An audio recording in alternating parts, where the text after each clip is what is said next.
bere gomitapenaren zainako. Ba, Fermin. Akaso, bera, mezua pasaraziko duzu. Gaurko mendeak eskaini digu, gauza bat zinez polita. Eta esango duzu doinuok, bai, astegur honetan bertan Errobi 50 urte beteta, bidean Bizkarrean hartuta, bueltan da, kapitalean Bilbo handian gainera, eta kolpez kolpen izan ditugu. Anje eta Michel, entzun duzue, Ferminen sarrerarik ez, baina gonbitea jasoko dutenik ez dute baztertzen. Tira, geure gonbitea larunbat honetan, oraindik ere aukera baldin baduzue, Euskalduna jauregian, ikur eta lekuko historiko den horretan izango direla Errobi taldekoak eta Euskal Memoriaren lekukoa, musikala, rockeroa, aldarrikatzailea eta geurea jatorra noski baietz. Polita eta gozoa eta ozena bezain galanta. Bezala, beti hor gaude, forman, atzo egin dugu entsaio orokor bat bikaina. Ez dakit, formal esan dezu eta handiek begi altxatu duela, hori bakarrik diot, formal edo. Forma gordez, Bai. Eta Gure adinarekin noski. Baina, eta uste dut errepertori merezi dula erakustea berriz, bereziki belaunaldi berriei. Entzuteko, aiton horiek nola jotzen zuten duela mendi erdi bat. Arritu gilitzen naiz ikusten dutenean, 6-7 urteko gaztek kantuen hitzak balzkitela, eta hori. Hor, ez dut xanai arrotasun berezi bigabe, benen, hor zen izutu koino, ez dut debaldetan egin lan hori, urtetako lan hori, hor gelitzen da, ez? Bai, hori... Ez da ez debalderako izan, eta izue, elkarrezketa osorik ikusteko aukara duzue kolpez kolperen webean, ameka.eusen, badakizue geure atalean sartu, bertan aurkituko dituzue elkarrezketa guztiak, aktualitate bizak, analisiak zenbat gauza. Edonola ere, esan digutenen artean, euskararen biziraupena, inoiz baina gehiago ikasi, baina erabilera non geratuko ote zaigu. Edonola ere, Ipar Euskal Herritik datoz, eta ez dugu ahaztuko, Ipar Euskal Herriko 3 lurraldetan zenolako apostua egin duten bertako ikaslek eta urratsak ere ematen segitzeko asmoa badutela. Gaurkoz oraino heldu gara, ez dizuegu Kataluniako hauteskundeen aipamenik egin, baina tira, aitzaki honekin Bartzelona aldera goaz, zetakek baita katalanez ere, astegur honetan arrasto utzi du Apolon. Gu bagoaz, bihar bueltan badakizue, eskerrik asko bestalden izateagatik. A dos bits que fa una vida entre les mans per poder-ho entendre, per poder-ho mesurar. Entre carn i os tens una intempèrie dins del cor on jo vull dormir.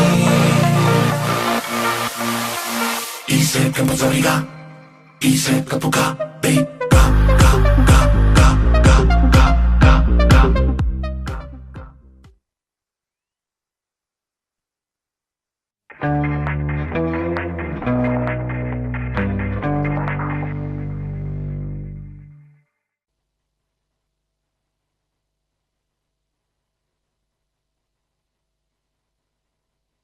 Bidesarei dagokionez, B-52-15 errepidean Busturia eta Murueta artean Gernikako noranzko erreia moztuko da gaurtik maiatzaren 5 arte, eta B-51-52 errepidean Mungia eta Belako artean ordezko pasabide arautua duen errei bat moztuko da bihar asteartea goizeko 8:00 arratsaldeko 6:00 arte. Gainera, B-55-54 errepidean Urduña eta Zedelika artean errepide osoa moztuko da gaurtik maiatzaren 3 arte goizeko 8:00 arratsaldeko 7:00. Informazio gehiagorako sartu bizkaia.eus atarian.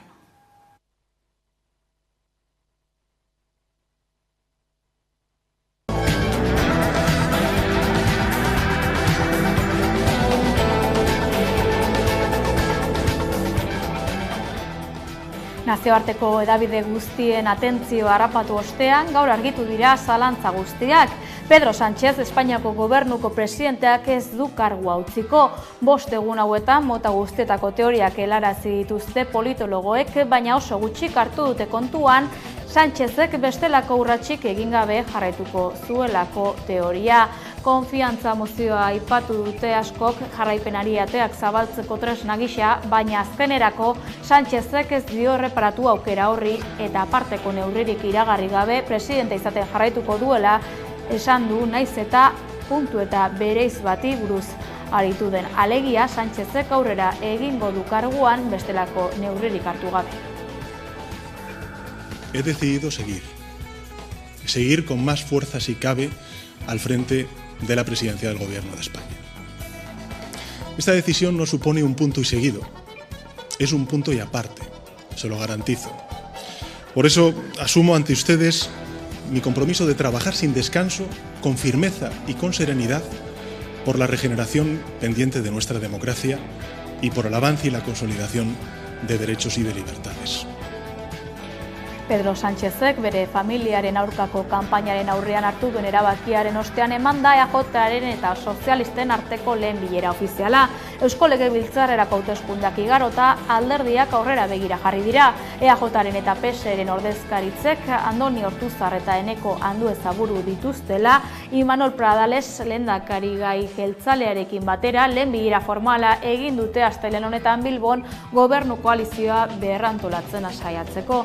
Gaur zabaldu duten oharrean nabarmendu dute asmo handiko programa eta legebiltzarraren babes zabala abiapuntu gisa hartuta jaurlaritza sendoa osatzea dela helburua, Euskadiri egonkortasuna, ongizatea eta aurrerabidea eskaintzeko eta datozen urteetako erronka ugariei aurre egin ahal izateko.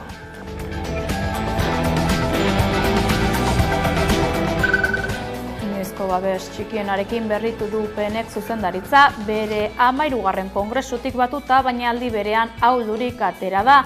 Oso parte hartze txikia izan da eta militante gehienak etxean geratu dira, naiz eta alderdiak bozkatzeko hautesontziak jarri Nafarroa Zabalean. 2.358 afiliatu ditu alderdiak eta 701 bazkidek, hau da 30%ak parte hartu zuten atzo. Horietatik 91%ek eman diote aldeko botoa Cristina Ibarrolari eta hark hartu du Javier Esparzaren lekukoa alderdiko presidentetzan. Ibarrolaren eta Alejandro Toqueroren arteko hautagaitza bateratuaren aurrean 150 militantek zuri bozkatu dute.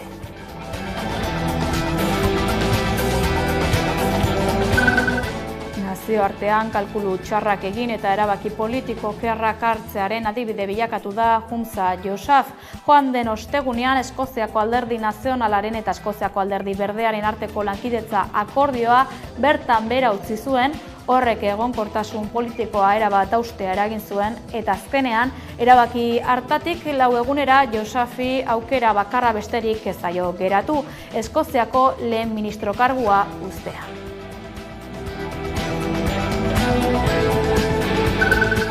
Gutxetik astea bezala izango da askorentzat. El Niño fenomenoak eragindako euriteek eta haize-bolada bortitzek Nairobi hegoaldeko Txabola auzoetako etxebizitzak suntsitu dituzte azken astean.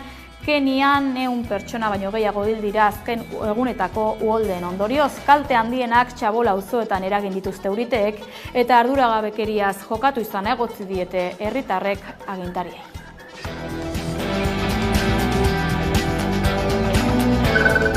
Jose Mujica Uruguaiko presidente ohiak esofagoan tumore bat duela iragarri du. 88 urteko buruzagi ezkertiarrak jakinarazi du bere kasua oso konplexua dela, kimioterapia jasotzea eragozten dion gaixotasun immunologikoa duelako.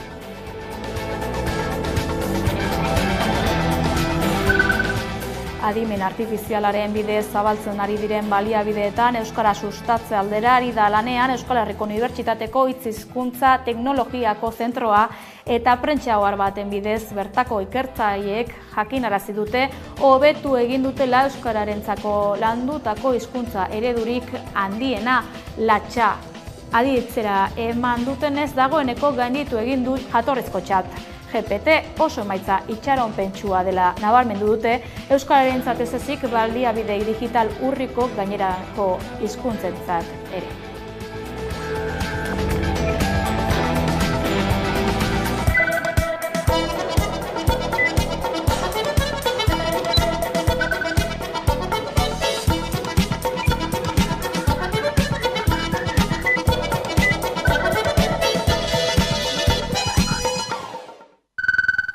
Kaixo eta Gabon deizuela guztioi, 5 egunez bere geroa hausnartzeko hartutako tartearen ostean, Pedro Sánchez Espainiako gobernuburuak agerraldia egin du Moncloan, bertan zehaztu du ez duela utziko kargua eta indar gehiagorekin jarraituko duela agintean. Gaurko adierazpen instituzionala ikusmin handiaren erdian heldu da agintari eta militante sozialisten elkartasun oldearen oihartzuna oraindik airean zela.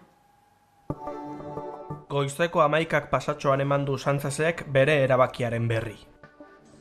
He decidido seguir con más fuerza si cabe al frente de la presidencia del Gobierno de España.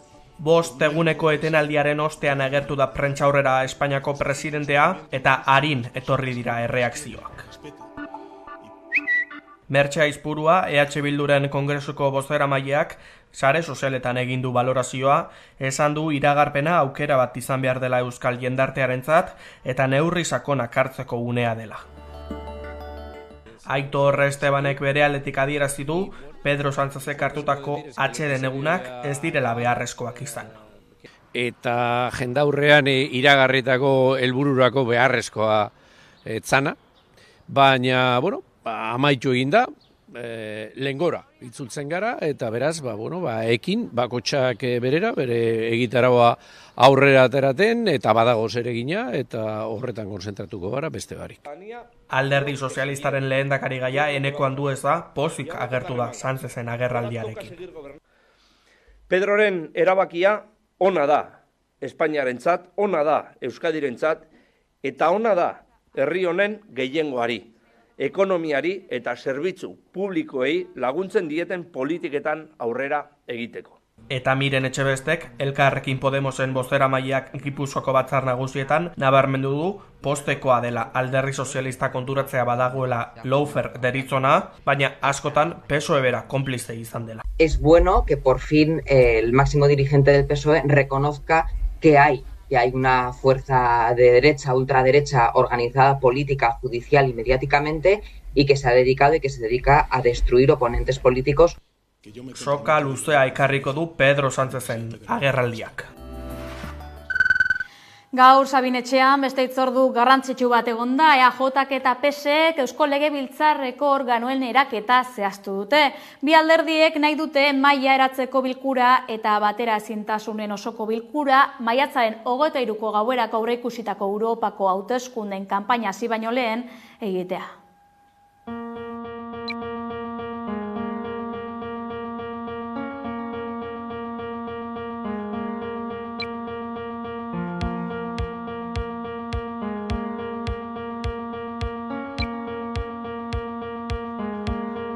Programa sendoa dugu eta gobernu programa bat adosteko lan egingo dugu.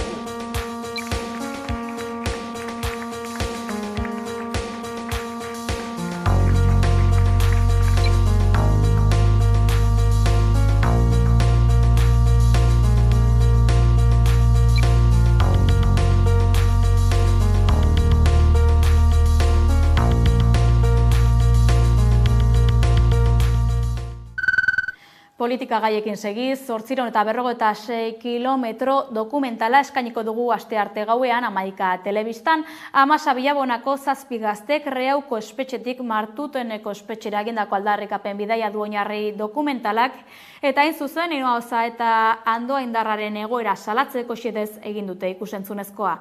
Adi aurrerapenari.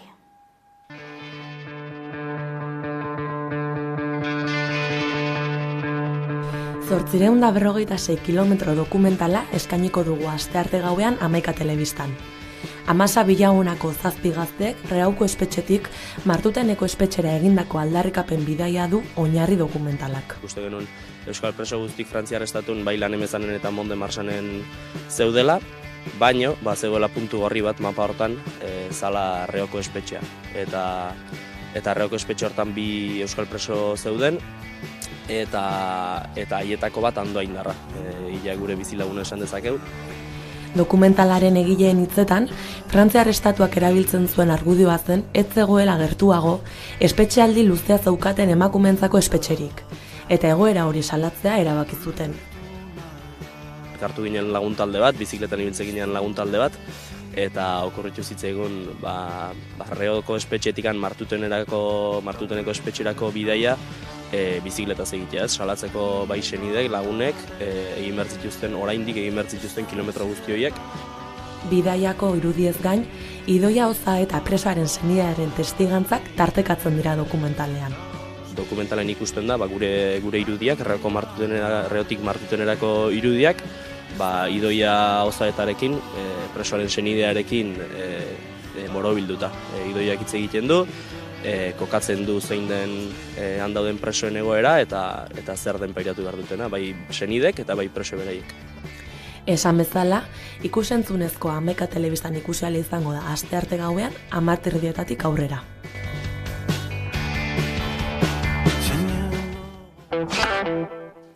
Nafarroan atzo mendi martxa bat egin zen Tafalla eta Kanpana sartean hasi berri den abiadura handiko trenaren azpitarteak kalteturiko eremuak ikusteko, ibilbideko hainbat lekutan izandako aurkikuntza arkeologikoei buruzko azalpenak emateko eta obra horiek gaitzesteko ikusi. AHTren aurkako mendi martxa eginda igandean Nafarroako erdialdean. Tafalla eta Kanpana sartean hasi berri den AHTren azpitarteak kalteturiko eremuak ikusteko mendimartxa eginda, ibilbideko hainbat lekutan izandako aurkikuntza arkeologikoei buruzko azalpenak emateko eta obra horiek gaitzasteko. Martxa goizeko 9:00 abiatu da Tafallako Foruen plazatik. Lehenengo geldialdia Gariposan egin dute, erromatar kastelum aurkitu zuten lekuan. Hori dela eta obrak gelditu egin dituzte orain arte trazadura aldatzeko. Leku horretan indusketa lanak egin dituen arkeologia enpresak uko egin dio ikerketa prozesua azaltzeko gonbidapenari. Hurrengo geldialdia Gariñoaingo aritz monumentalaren inguruan egin dute. Jarraian, ibilaldia Santa Cecilia baselizan gelditu da. Puntu horretan AHTren trazadura oso hurbil dago, eta lanen aurretik hainbat azterketa arkeologiko egin dira. Muru arte derretako erromatar aurreko herriskaren inguruan eta AHT arte horrek kalteturiko beste leku batzuetan bezala. Leku horretan ere antolakuntzak herriskari eta egindako aurkikuntzei buruzko azalpenak eman ditu. Indusketa lanak egin dituen beste enpresa baten ezezkoaren ondorioz. Martxa Gariñoainen amaitu da, Murugain elkartean. Bertan martxistek indarrak berreskuratu dituzte bazkari handi baten bidez giro ezin hobean. Hurrengo hitzortua maiatzaren 11an eginen dute AHTren aurkako jardunaldian Iruñean bertan. Nafarroatik Gipuzkoara Donostia defendatuz koordinakundeak egungo hiri eredua aldatzeko eskatu du. Donostia defendatuz elkarteak aldarrikapen jardunaldi bat antolatu du asteburuan Donostiako bulebarrean. Duela egun gutxi beste hiri eredu baten aldeko manifestu bat ezagutzera eman zuen mugimenduak eta larun baterako egitaraua antolatu zuten. Eguerditik aurrera hainbat mahai inguru bertso emanaldi kontzertu eta informazio puntu eskaini zituzten. Tratatuko diren gaiak hauek izango direlarik. Etxe bizitza, hiri parkeak, ondarea, turistifikazioa, harrera ekimen solidarioak, mugikortasuna. Eta egunari amaiera emateko 8etan elkarretaratze bat egin zuten Donostiako udaletxe aurrean. Mugimenduaren arabera Donostiako egungo hiri ereduak gutxiengo baten onurara bideratuta dago. Gehiengoaren bizi baldintzak baztertuta geratzen dira sektore privilegiatuenen mesedetan eta espekulazio, turismo eta luxuzko negozioan aldeko erabakiak hartzen ari da udal gobernua. Ondorioz koordinadorak dio hiria turistifikazio prozesu basatian sartu dela, etxe bizitza larrialdia areagotuz, bizilagunak auzoetatik kanporatuz, ondare arkitektoniko eta naturala suntsituz, berdegunak murriztuz eta merkataritza txikia galduz, hiriko sare soziokulturalari eragiten dion bitartean. Politika horren eraginak gero eta larriagoak direla uste dute eta gero eta zailagoa dela hirian bizitzea. Gure hiria gero eta bizigaitzagoa da. Alde horretatik, salatu nahi dugu Donostiarro beharrekin zerikusirik ez duten zenbait hirigintza proiektu eta eragiketa, herritarren interes orokorrari eta ahotsari kasurik egin gabe ezartzen ari direla. Afera honetan hiriko 52 elkarte eta kolektibok bat egin dute Donostia defendatu zen manifestuarekin. Mota askotako kolektiboek, auzotarrek, sindikatuek, merkatariek eta ekologistek. Hori dela eta mugimendu honek bizilagunen bizitzak erdigunen jarriko dituen hiri baten aldeko apustu irmoa egin du. Sistematikoki. Emakumeek ingurumen digitalean egiten duten lan aitortzen du Gladys sariak, 4. edizioaren hautagaitzak aurkezteko epea zabaldu dute. Ikusi. 40 urte arteko emakumeen ibilbidea saritu eta proiekzioa sustatzeko helburuarekin abian da Gladys sariaren 4. edizioa. Sari hau erreferente bilakatu da euskal ingurune digitalean lan egiten duten emakume gazteen aitortzan. Izan ere neska gazteak ibilbide teknologikoari ekitera animatza du xede, horrela euskal erreferente berriak sortuz. Hautagaitza irabazlea gainera 4.000 euroko dirusaria jasotzen du. Olatzar Belaitzea HUko informatikako fakultateko berdintasun batzordeko kideak azaldu du sektorean emakumezko erreferente berria sortzaren garrantzia. Gladys del Estal sariak mundu digitalean diharduten eta oso profil desberdina duten 3 emakume saritu ditu orain arte eta ondorioz 3 erreferente berri ezagutarazi dituzte gizartean. Ni ziur nago 3 horiei esker ja egongo direla neskato batzuk irudikatzen dutena bere burua etorkizunean esparru digitalean, baina behar dugu oraindikan askoze gehiago izatea, ez? Hori ala aurkeztu berri den edizio honetan ahalik eta hautagaitza gehien jaso nahi dira. Ingurune digitalean lanean ari diren 40 urte arteko emakume horiek ezagutu nahi ditugu. Horretarako baldintza zeintzu diren, ingurune digitaleko edozein arlotan ari diren eta 2024an 40 urte gehien ez dituzten emakumezkoek parte hartu ahalko dute. Izena emateko epea 2024ko ekainaren 20 arte egongo da zabalik. Nork bere burua aurkez dezake sarira edo 3. batek proposa dezake hautagaia. Norbait proposatzeko nahikoa izango da hautagaiaren izena abizenak eta harremanetarako datuak ematea eta labur azaltzea hautagaiak Gladys sarira aurkeztaren arrazoia. Kasu bakoitzan dagokion inprimakia betez aurkeztu behar da www.gladyssaria.es webgunean. Iazko edizioan baldintza guztiak betetzen zituzten 28 hautagaitza ebaluatu zituen epaimaiak, ordura arteko parte hartzerik altuena. Finean Euskal Herriko emakume informatikarien lan azpimarratu nahi da. Asteburura begira denona eta denontzako izango den mundua irudikatu dute Hernanin bizipoza jaian. Adi.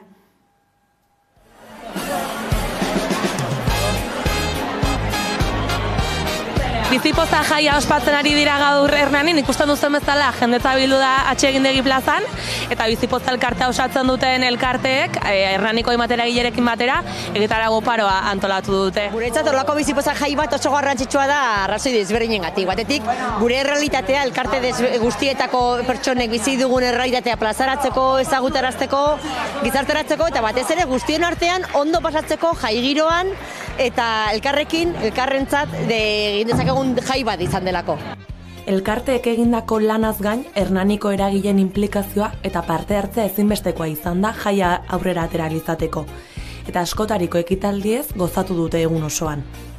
Ez genuen bakarrik elkarteen festa bat sortu nahi, ez baizik eta herri guztiarentzat sortuako festa bat egitea. Orduan hortarako Hernaniko udalatik hasita, talde eragile desberdinak, elkarte, kultura, kirol, eta guztiontzat, eta batez ere herritar guztiontzat. Hernaniren babesa oso oparo izan da, Hernaniko eragileak indarrezko dute, eta nabaritzen da festa hontan. Azkenean elkarte asko etorri dira festa hontara, eta oraintxe bertan holtzan ditugu, eta hori, babesa handia jaso dugula Hernaniko eragileen partetik.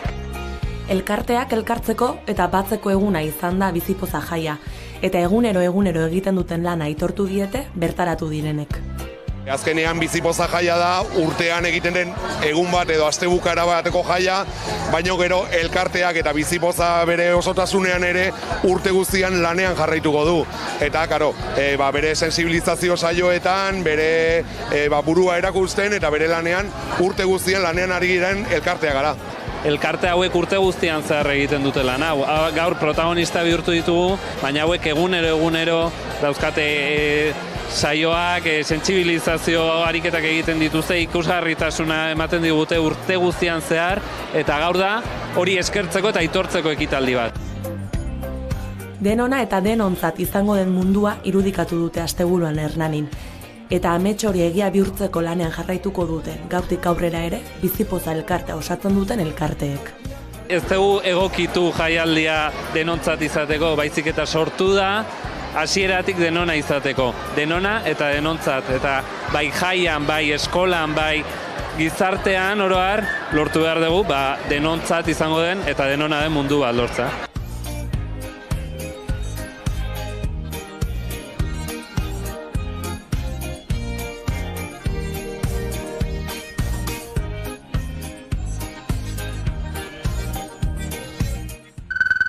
Ospakizunekin gabiltzala ezin aipatu gabe utzi, Nafarroaren eguna folklorismotik haratago mugaz bi aldetako harremanak sustatzea helburu duen ekimenak jendetza bildu du aurten ere Baigorrin. Nafarroaren egunak milaka lagun bildu ditu berriz ere igande honetan Baigorrin. Goizeko lehen ordutatik eguzkia erori zen arte iraun zuen giroak, 11:00 eman zion hasiera egunari. Ordu erdik geroago, hortzadar dantza taldeak beste dantza talde batzuekin, erraldoiekin, txistulariekin eta gaiteroekin plaza bete zutelarik. Dantzez gain, eguneko ekitaldi nagusi honetan bertsoak eta irrintziak ere izan ziren. Azkenik eta animatuenek larraina dantzatzeko plaza eta jauzi batzuk hartu aurretik, Basaizeako kideek ekitaldia amaitzeko prestatutako komunikatua irakurri zuten. Euskara defendatzeko beharra nabarmenduz hasi zen irakurketa. Bestalde, euskara kultura oroar eta herriak jasaten ari diren merkantilizazioa salatzeko aprobetxatu zuten ekitaldia. Horregatik gure lurrak mehatxatzen dituzten makroproiektuak ere aipatu zituzten. Erdizen kasua kasu, baita planteatzen diren etxebizitza proiektu handiak ere. Azkenik, kultura sustatzeko gune gehiago sortzeko beharra aldarrikatu zuten. Bertsoak, dantzak eta DJek eguna itxi zuten. Horrela, Baigorrik mugarik gabeko jaia ospatu zuen igande honetan, eta hainbat tokitako txikiek, gazteek eta nagusiek gozatu ahal izan zuten. Ospakizunekin segiz, San Prudentzio egun handia ospatu zuten atzo milaka lagunek Gasteizen, gerturatu gaitezen festara.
Boio topaketen testu inguruan, Arbaso lesbianak omendu dituzte Bilbon ikusgaitasun lesbikoaren egunean, borroka feministaren funtsezko zutabe gisa omendu dituzte feministek.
Apirilaren 26 egun seinalatua da Gernikarrentzat, Gernikako bombardaketatik 87 urte bete berri dira. Apirilaren 16an hasi ziren Gernikako bombardaketaren urte horrenaren harirako ekitaldiak egiten eta maiatzaren 6 arte ere beste hainbat izango dira. Adi.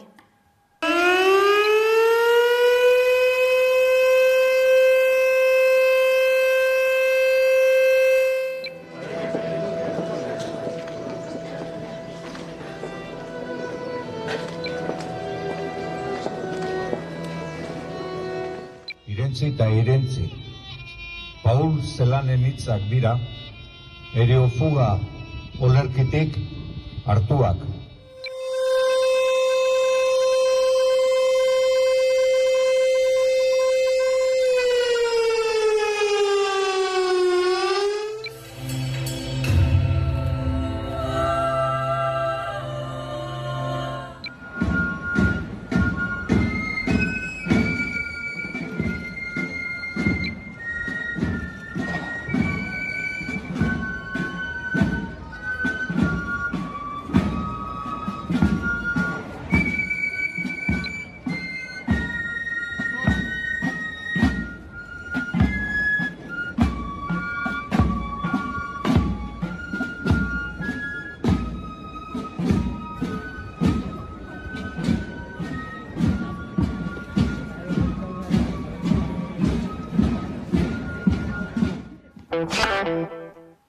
Munduko edari alkoholdunik kontsumituena eta zaharrena da garagardoa, eta Euskal Herrian ere nola ez baditu zale ugari. Garagardoaren zaletasunak elkarturik sortu zen EH Bir KOP Euskal Herriko Garagardo Kooperatiba.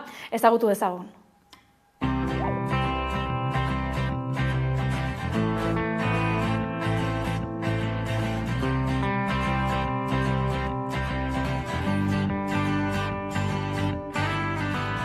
EH Bir KOP garagardogileen kooperatiba bat da. Euskal Herri osoko garagardo artisau marka ezberdinak bere gain hartzen dituena. Bere hastapenetara joanez, 2017 urtera bueltatu beharko ginateke, non garagardo zale batzuk elkartu eta proiektu hau martxan jarri zuten. Urte hauetan zehar garagardo artisauak merkatua hartzen joan dira, eta geroz eta taberna gehiagotan kontsumitzeko aukera daukagu.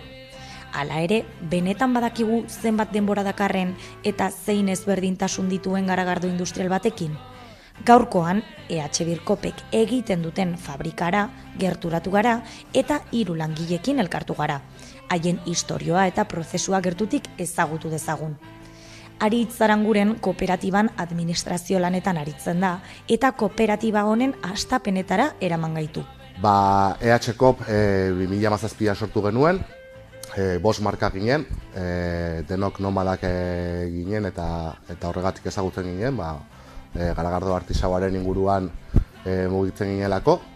Aukera atera zen garagardo fabrika hau erosteko, hemen beste garagardo fabrika bat zegoen, eta orduan elkartu ginen marka ezberdinak Euskal Herri osokoak. Orduan Otsaien dakagu, Hernaniko 4 lagun diala, Mitika Iruñako 2 lagun, Saltuz zian Gasteizko, Zuia herriko beste 2 lagun, ni garai hartan Bartzelonan nengoen, Bartzeloka markakin, orain EH KOPeko marka kudeatzen dut, eta bakoitzak bere aldetik zuen aukera fabrika bat kudeatzeko edo aurrera eramateko, baino denon artean bai posibila zela gure salmentak batu, indarrak batu eta kooperatiba hau sortzea. Ekoizpena 2018ko ekainean hasi zuten eta hortik aurrera gelditu gabe ibili dira. 11 bazkide dira totalean, naiz eta bazkide eta marka berriak sartu diren. Horietatik 4 langile dira. Ander Labari sukaldaria da eta garagardo prozesuaren hasiera kontatu digu. Jordanek legamia botarte bera baita arduraduna. Zuen bezala daukagu mazeradorea, hemen egiten dena, laburpen txiki bat da urberoa botatzea eta gero garagar malta botatzea. Orduan egiten da nasketa bat eta han ateratzen dugu lehen mostoa. Ordu bat pasatan, nasketa egin eta ondoren, egiten dena da, pixkat rezirkulazio bat egiten duguna da mostoa beti gora mugitzea, zirkulu bat egitea bezala, agian gero ikusi dezakegu, eta ondoren egiten dena da, urberoarekin, baukago hemen tanke handi bat urberoarekin, orduan urberoa botatzen dugu hemen gainetik, eta horrela gelditzen dira azukreak arrastratzen ditu eta botatzen dugu irakite tankera. Hemen orduan gero, hemen garagardoa irakitzen duenean, egoten da ordu bat, lupula botatzen diogu, gero enfriade plakasekin garagardoa enfriatzen da eta botatzen da fermentadoretara. Orduan gero, fermentadan dena egotea, 20 gradutan, botatzen dugu legamia, eta orduan hasten da fermentazio prozesua. Jordan Eguren beste sukaldaria daukagu. Jordanek fermentazio eta botilaratze prozesuak egiten ditu beste gauzen artean. Tanke hauek dira fermentadoreak, hemen egiten da magia demagun, ez? Hemen beti esaten dugu garagardogileak egiten duena da prestatu, ez? Gero legamiak erabili behar duen likido hori prestatu, ez? Hori da garagardogileak egiten duena. Gero garagardoa berez egiten du legamiak. Legamiak egiten du fermentazio prozesu bat, non azukre batzuk, azukre fermentable batzuk hartzen dituen, eta bihurtzen ditu alkoholean. Hori oso simplifikatua, baina hori da hemen gertatzen ari dena, ez? Temperatura konkretu batean, normalean egoten da 20 gradu inguru. Garagardoaren arabera, baita ere, baitu garagardo batzuk 10 gradutan egiten dutena fermentazio horiek, beste batzuk fermentazio horiek egiten dituenak pixka bat altuago, baina orokorrean gure garagardo guztiek egiten dute fermentazio lan hori 20 gradu ingurutan, eta hori da hemen gertatzen ari dena, fermentazio hori. Botilaratzeko orduan, bi aukera dituzte, beiran edo latan. Azken hori modan jarri da, ekonomikoagoa eta erosagoa delako. Garagardoaren prozesuak beraz, gutxi gora bera, hilabete oso bat irauten du. Hirurek azpimarratu dute garagardo artisauen kontsumoa geroz eta hobera doala, baina oraindik ohitura falta dagoela gizartean. Garagardo artisauak kontsumitzeak dakarren gastu ekonomikoa dela eta. Hemen gero Euskal Herrian kontsuma, nik uste dut, batez ere Gasteizen badago kontsumo asko, Gipuzkoan orokorrean bai daudela, baita ere baute ohitura asko. Geroz eta beldur gutxiago dauka garagardo artisaua kontsumitzea. Hasiera batean jende asko esaten dugu, artisaua, ni ez dut nahi. Eta momentuetan gaude, artisaua probatu hau, ostras, ona dago. Eta horrek eman digu pixka bat bizia. Garagardo artisauaren kontsumoa gorakadoa esan dezakegu, badara matzaia urte batzuk gora egiten, baina bai egia da, bizi garen momentu konkretu honetan, esan dezakegu erdi krisi batetan dagoela, bizitzaren garestitzearen ondorio bat da, gure produktua, demagun, kalitatezkoa denez eta besteak baino garestiagoa, bai egia da, nabaritzen ari dela pixka bat. EHKopek hemengo ekoizleekin egiten dute lan orokorrean, eta horrek duen balorea azpimarratu dute. Ekoizpena lokala izateaz gain, gu ere lehen gaiak lokalak izatea saiatzen gara. Malta Nafarroan erosten dugu, lupulua ere Nafarroan erosten dugu, eta ekoizten ditugun garagardoak egiten diren errezetak oso bereziak dira. Produktu lokala eta ekoizpen txikiagoakoa denez, industrialekin alderatuz kalitatean jartzen dute fokoa. Garagardo artisauak berezia duena da guk garrantzia ematen diogula kalitateari. Konparatuta beste enpresa gigante horiekin, guk garrantzia ematen dugu gure produktua bertakoa izan dadin, kalitatezkoa izan dadin, eta bar, ez etekinari ez hainbeste begiratu, bai begiratzen diogu, enpresa bat gara noski, eta guk ere biziraun behar dugu, eta bar, baina guk ematen diogu garrantzia kalitateari, eta baita ere, eta batez ere langileen ongizateari, eta bar. Beraz, esan genezake duela 7 urte elkarrekin hasi zuten proiektu berezi honetan sinistea eta baitasuna jartzean dena aurrera egiten duela. Balore handiko kooperatiba da gaur ezagutu duguna eta urteetan biziraunen duena.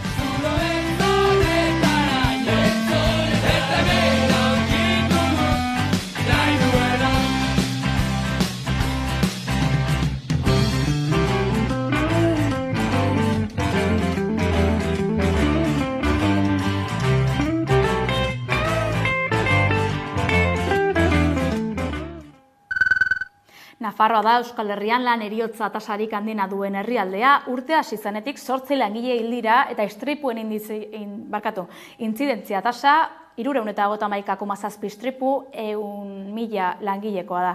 Egoeraren aurrean neurriak hartu ditu Nafar gobernuak.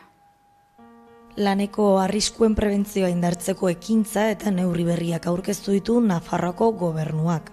Neurri berriak igandean laneko segurtasun eta osasunaren munduko eguna dela eta aurkeztu dira. Hilabete hauetan lan istripuz hildako kopuruek gora egin dute eta honek sindikatuak mobilizatzera eragin du. Gizarte ekonomia eta laneko zuzendari nagusia, Iñaki Mendiorozek, aurkeztu dituen neurri sortak hainbat arlotan jarduteko ekimen multzo bat dakar. Navarra afronta, como saben, unos altos indicadores en materia de siniestralidad laboral y accidentes de trabajo. Es por ello que creemos necesario revisar las medidas ya existentes, reforzar acciones y explorar nuevas vías de trabajo e innovadoras que nos ayuden a revertir esta situación. Prebentzio ordezkariaren figura indartzea, erakunde publikoen kanpainak sustatzea, ez behartas handiena duten sektorekin akordioak eta lankidetza hitzarmenak sustatzea, unibertsitate katedra bat garatzea, prebentzio neurriei berrikuntza aplikatzea eta initinere istripuak edo laneko jazarpena bezalako arloetan lan egitea, besteak beste hartu behar dituzten neurriak dira. Osasun sailak Lopezek azaldu duen bezala, dagoeneko jardunean dauden programa batzuk eguneratu eta zabaltzeaz gain, ekimen berriak aurkeztu ditu. Besteak beste, maiatzean, Tafallako eremu geografikoan proiektu pilotu bat abian jartzea. Beraz, aurretik dituzten neurriei, maiatzatik aurrera berriak jarriko dituzte praktikan, Nafarroan dauden kasuak murriztearen aldera.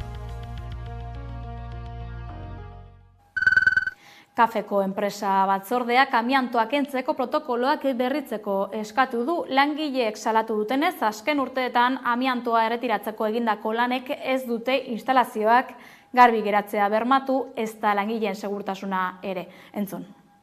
Argi salatu nahi dugu enpresak eta administraritzaren arduragabekeria. Protokoloak eskatzen duenaz aparte, lan hauen jarraipena egitea eta langileen osasuna bermatzea beraien ardura bai da. Produkzioa gelditzeak enpresari ekonomikoki suposatzen diona jarri dute langileen osasunaren babesaren aurretik. Nazioartean Jehoshafek Eskoziako lehen ministro kargua utziko du.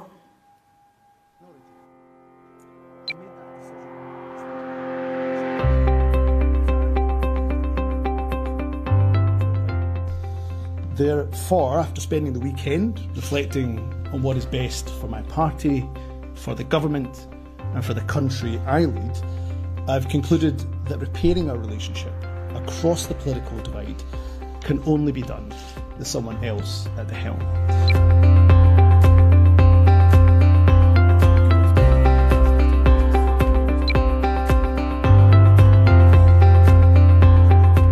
For the country, my hope was to continue working with the Greens in a less formal arrangement as the SNP moved into a new phase of minority government. Unfortunately, in ending the Butte House Agreement in the manner that I did, I clearly underestimated the level of hurt and upset that caused Green colleagues.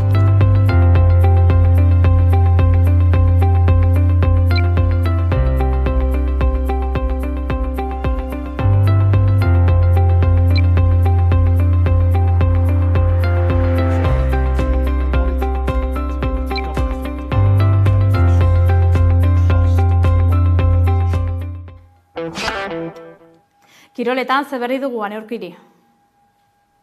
Kaixo, beste astelen batez kirol errepasua egingo deu, kasu honetan nabarmenduko deu hiru txapelketa, futbola, eskubaloia eta saskibaloia, baina azten dalako hiru txapelketa edo hiru kirol disiplina hauetako demoraldiak bere azken txanpara iristen, kasu batzuetan gainera bukatu da eta itzaki hori hartuta hiru kirol hauetako euskal ordezkariak aztertuko ditugu, beti ere emakumezkoen kasuan. Futbolarekin hasiko gea, Ipuruan euskal derbi bat izan genuelako, azken euskal derbia, Eibar eta Atletiken artean. Batetik postekoa Armaien itxura, nabarmendu behar da kasu honetan Eibarrek denboraldi osoan etxeko partidak Ipuruan jokatu dituela, baina beti ikusten ziren ez Armaiak erdi hutsak eta atzoko kasuan pozgarria da behintzat euskal derbi baten zaleen erantzuna. Etxeko taldearentzat ez da pozgarri izango emaitza. Atletikek irabazi baitzuen 0-2 eta beste derbi bat eskuratu dugu Atletikek. Kasu honetan jokatu dituen derbi guztiak irabazi ditu, 4 derbiak, bai etxean Reala eta Eibarren aurka jokatutakoak, eta baita kanpoan anuetan eta kasu honetan Ipuruan jokatutakoak. Beraz, hori ere adierazle bada, Atletiken aurtengo denboraldia beste bi euskal taldeek baino urrats bat hobeto dagoela eta atzo ere erakutsi zoan, Ane Azkonak ireki zuen markagailua, gero gisa da Eibarrek erreakzionatu zuela eta ondo erreakzionatu zuela, baina azken minutuetan Metagak ja gutxeta bikoa jarri zoan eta garaipena Bizkaia aldera eraman zuten zuri-gorriek. Eibarren kasuan aldiz, egia da porreto honek apurtzen duela bolada hon bat armaginentzat. Gaina jaitsiera postuko borrokan zegoen, duela aste batzuk estuago orain baino, ze derbia galdu horretik hiru garaipen jarraian eskuratu zituzten eibartarrek eta horrek hauspo eman ziren, eta orain ere nik uste dut ondo kokatu dauzela, jaitsiera postuetatik 6 puntura, beraz 9 puntu jokatzeko faltan, esan daiteke virtualki behintzat Eibarrek ere bere helburua bete doala. Realaren kasua ligan beste porrot bat jaso zuten txuri-urdinek, Atletico Madrilek bizitatu zoan atzo Zubieta eta gutxeta bikoarekin irabazi zeuden Madrildarrek, eta emaitza hori izan daiteke Realaren denboraldiaren adierazle, duela 3 bat aste kapaz izan zen, duela 3 bat aste, duela hilabete, gai izan zen Atletico Madrili etxean irabazi eta kopako finalerako txartel hori eskuratzeko sekulako partida jokatuz, baina gero ligan falta zaio ez beste koska bat, agian izan daiteke baita ere kopara begira dagoela, baina denboraldi amaierak hasi gozoa du izaten kontuan hartuta kopako finalera zelkatu baina irabazteko oso aukera urriak dagatela Bartzelonaren aurka, eta beraz ligan, bentsat duintasunez bukatze horretan kostatzen da txuri-urdinei. Eta Bartzelona aipatu dut, kopako finalean Realaren agerio izango dela, eta hemen ere apuntetxo bat, maiatzaren 25ean San Mamesen Bilbon jokatuko da Txapeldunen Ligako finala, eta bertan izango da Bartzelona, bai eta Olympique de Lyon.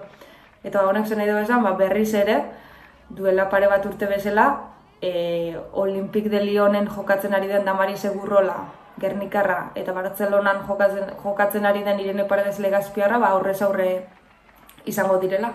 Beraz, Bilbon, ondo ezagutzen dagoen eszenatokian gaina biek, elkarren aurka lehiatuko dira Txapeldunen Ligako final handi horretan. Futbolaren tartearekin bukatuz, eskubaloian sartuko gea, emakumezkoen eskubaloian ligan azken bi denboraldietan iaz eta aurten playoff modukoak jokatzen dira, saskibaloiaren antzera, eta hor bete-betean sartuta 2 bera, eta beti honakek bihar jokatzen dugu final ordenetako itzulerako oso zail dauka, Elxeren aurka, iaz ligako txapeldun orde izan zen, eta kasik aukera oso urriak ditu Atarrabiako taldeak, baina bestalde, bera-berak jadaz final erdietarako txartela eskuratu zuen larun batian, Aula Valladolid ondo menderatu ostean, bai joanekoan erosoagoagian edo kontundenteago izan zen, eta itzulerako partidan kaskan etxean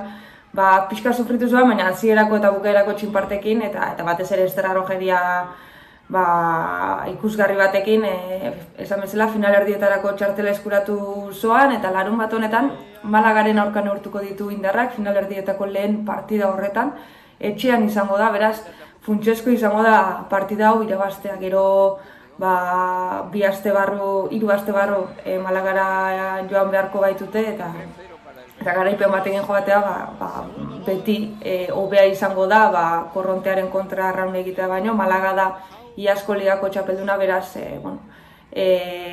badakigu nolako areriotasuna dagoen gainean Malaga eta bera-beraren artean, eta sekulako partida espero da. Eskibaloian, kasu honetan, ideka Euskotren izan da, Euskal ordezkari bakarra, ligako playoffetarako zailkatu dena, eta gainera, Valentzia oain bertan agian Endesa ligako talde indartsuena egokitu zitzaion, egokitu baino zailkapenak ala ebatxi zoan, eta borrokatu dute Donostiarrek, eta horrekin bukatzen dugu denboraldia, borroka, eta hurrengo denboraldirako behintzat oinarriak badauzkatela, eta bentsat konfiantza eman diezaieke partida edo kanporak eta honek. Valentzia estu hartu zeuen ostegunean etxean, eta atzo Valentzian, hasiera parekatu baten ostean, gero Valentziak aldeak ireki zituen, baina baloratu behar da idekak ezoala amore eman, eta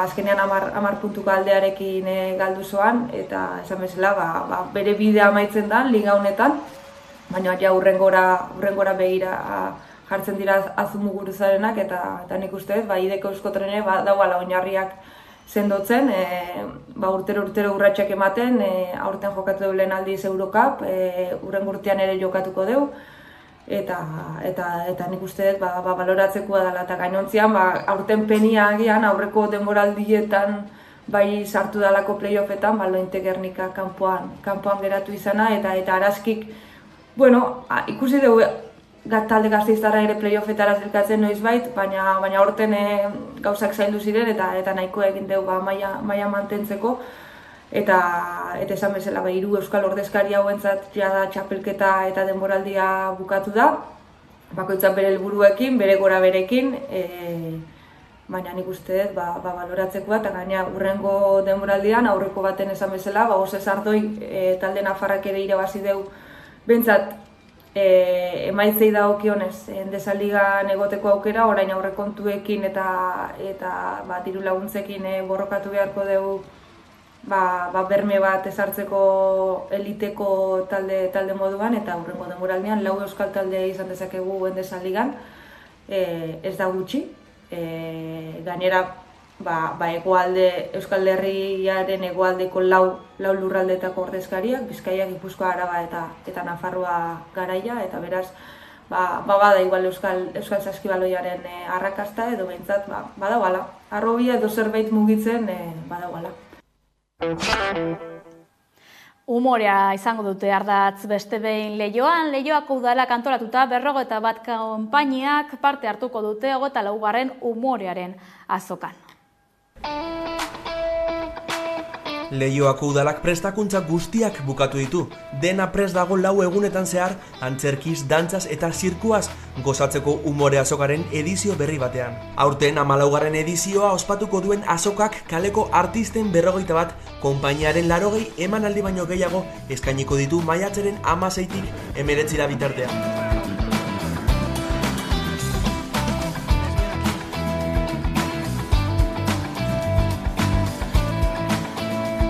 Iban Rodríguez Leioako alkateak azaldu du umore azoka 2024 hainbat disiplina eseniko eta ikuskizun eskaintza zabal izango dituela, eta aurten ere programazioa kalitatagaitik nabarmentzen dela. Umore azoka hitzordu berezia da. Kaleko arten industriaren garapena sustatzeko egiten dugun ekarpena. Alde batetik, kaleko artista guztien topagune gisa jardunez, eta bestetik, sektoreko profesionalen arteko harremanetarako eta elkartrukerako urteroko foro gisa. Kultura jarduneko sailburu orde Andoni Iturbek ere umore azoka erreferente bat bilakatu dela azpimarratu nahi izan du Bizkaiko Foru Aldundiko kultura eta ekintzarloko ordezkariarekin batera. Koldo Narbaizak ere agerian utzi nahi izan du kulturak herri baten bizitzan daukan eragina. Eusko Jaurlaritzatik guretzako oso klabea da talentua bultzatzea, eta hemen talentua badago. Beste arlo bat importantea dana da nazioartekotasuna. Euskadik badauka talentoa esportatzeko ere. Dana jaio da kalean. Eta hementxe aukerokiko dugu, estena tokitik kanpo, antzokitatik kanpo, audiotonitatik kanpo, berriro kalera jun eta gauza diran bezala ikusi. Azkenan hori da kaleko artea. Eta aukerokiko dugu hori hementxe umore azokan ikusteko.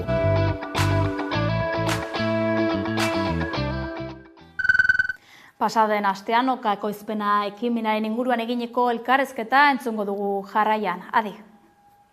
Abian da Oka ekoizpena emakume zuzenari eta ekoizle berriei film luzeen proiektuen azken fasean laguntzen dien programa. Zine Euskadik sustatu eta koordinatutako ekimena da Tabakaleraren laguntzarekin. Programaz hitz egiteko Jone Feijo marketing eta komunikazio arduraduna eta Mar Izquierdo koordinatzailea ditugu. Pantaiaren beste aldean ongi etorri. Kaixo, mila esker. Konta iguzu, nondik sortu zuen egitasmoa? Bueno, berez egitasmoa indela 4 urte izan zen. 2018an, 19an. Hori da, indela 5 urte. Noka mentorinekin hasi zana, lehenengo noka, horrela ditzen dugu guk, eta hortik hasi izan dana, benetan. Bai, erain arte noka mentorin bakarrik egiten zen, Zine Euskadin jaio zen eta gero tabakarera pasa zen, eta noka mentorinen laguntzen dute bakarrik gidoilariak edo zuzendariak, osea, gidoia sustatzen da.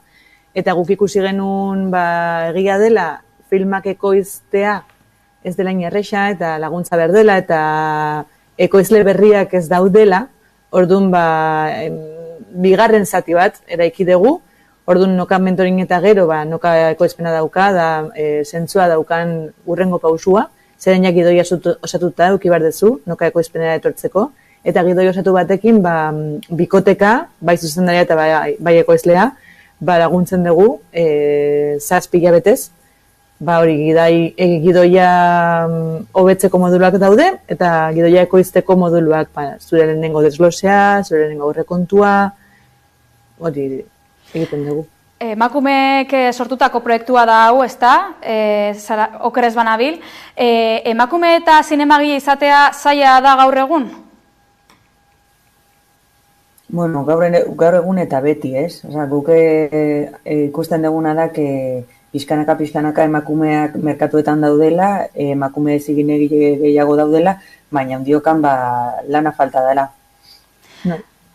Proiektu honen bitartez... Bai, barkatu, jarraitu. Datuen arabera ikasten, kopuruaia berdina da emakumeak eta gizonak, lehenengo lanetan edo berretan baitare, baina gero emakume kopurua jeisten da, nabari gaina. Nabarmen dauka kopuru horiek. Hau kontuan izanik, proiektu honen bitartez, zer eskainiko diozue zinegile emakumei? Bueno, formakuntza plan bat, alde batetik gidoilarientzat, zuzendarientzat, eta adok ere bai formakuntza ekoizleentzat. Ingo dutena da proiektu batentzako, film batentzako, zuzendariari emango diegu tresna batzuk bera jakiteko ekoizpena sartzen denean nolakoa izan behar den bere gidoia, eta egingo duguna ekoizlearekin da berak ulertzea nola pentsatzen duen zuzendari batek. Hilabetero modulo bat egingo dugu, programa bukatu arte, eta hori, ekoizpen zatia da naturalki nola jokatu beharko lukete beraiek proiektu bat aurrez aurre eukiz gero, eta gidoiaren aldean, itxoin dugu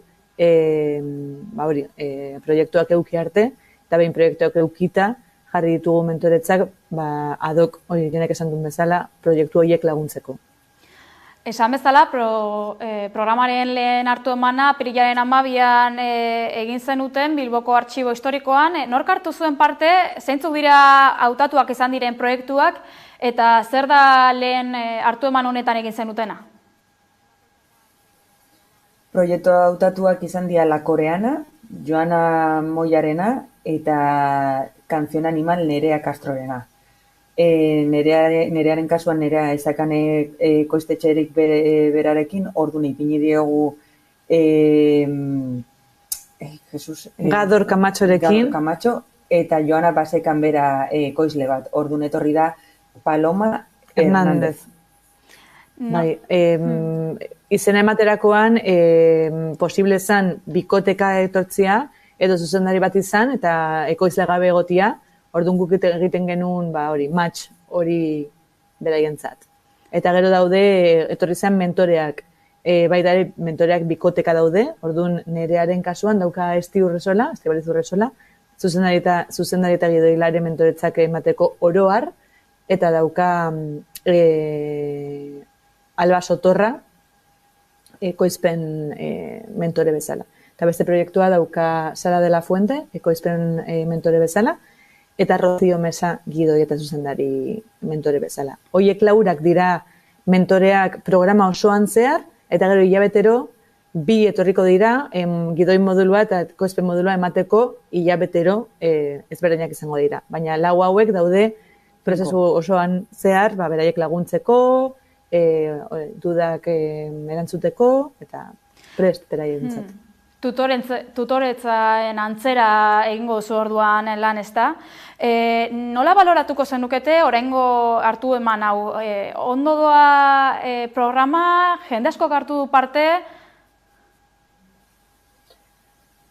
Jaso ditugun proiektuak 8 izan dira, azkenian ez da erreza gidoi bat ja bukatuta izatea, eta hori ere gure lehenengo urtea izan dela, Noka ekoizpenaren lehenengo urtea izan da, eta hori ere bai, azkenian programa ez baldin bada ezagutzen, jende asko apuntatzea ere bai oso zaila da. Baina, guk ez dugu urtez urtero jungo dela deialdia ere handitzen, jende ezagutuko du, eta espero dugu hurrengo urteetan ere bai, jende gehiago apuntatzea. Baina oso pozik gaude, ala ere. Eta proiektuen maila oso altua izan da, zaila izan da,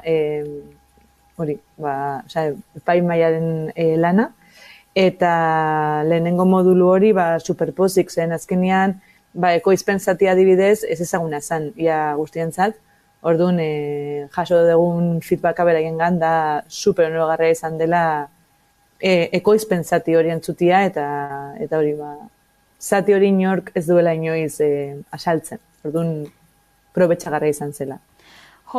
Zuen berri gehiagoren zain izango gara, esker mila bikote, Noka ekoizpenaren ondik norakoak aurkeztearren, laster izango gara ziurrenik.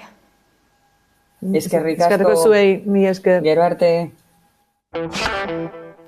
Heldu gara amaierara, informazio gehiagorako sartu amaika.eus atarian edo kuskusiatu gure sare sozialak. Zuneren lau korapilo abestiarekin agurtuko zaituztegu, bihar arte. Korak ezain zorroz, gabiltza, enborretan dago, bizitza.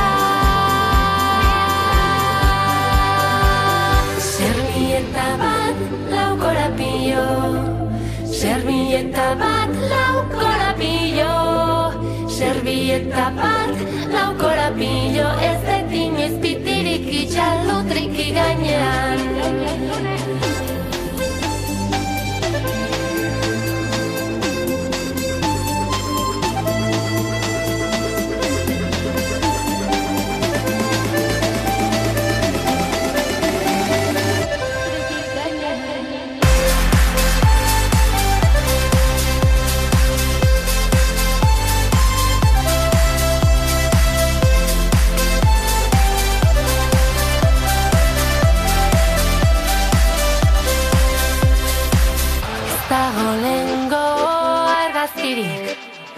Esterrazuko dantzetan aizpak ere du, holtzan gaudegu, tradizioa eskuetan, enborretan.